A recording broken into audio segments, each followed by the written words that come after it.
Do you know how to search for and find the best properties in Portugal at the best prices? Is terminology and abbreviations a little confusing?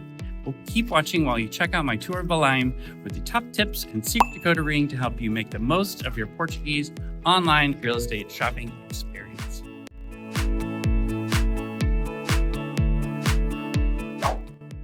So let's talk about real estate search. The most popular property search site in Portugal is Idealista.com.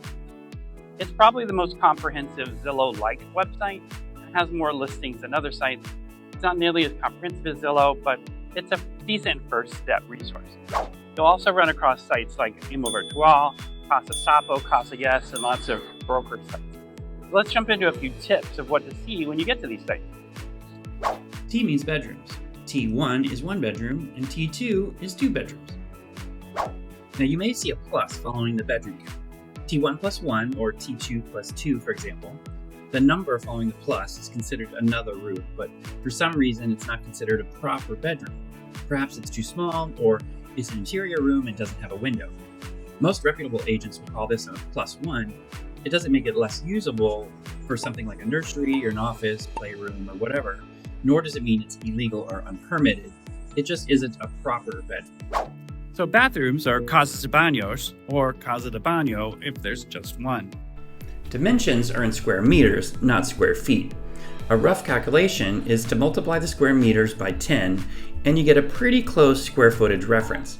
It's actually 10.76, but that math is a lot harder to do in your head. Speaking of area, there are a few ways size is discussed online, and we all know size matters. So if you can only focus on one number, area útil, or usable area, is the number that most closely corresponds to American real estate sales standards. Area útil is the habitable space.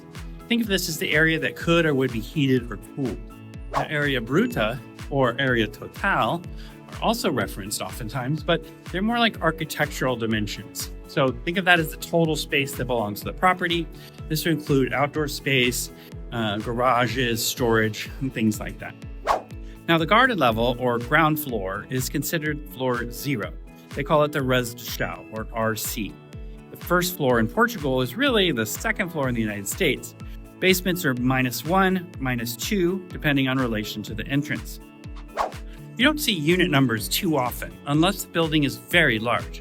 So most units are the number of the floor, and then either left, which is esquerda, or right, which is direita.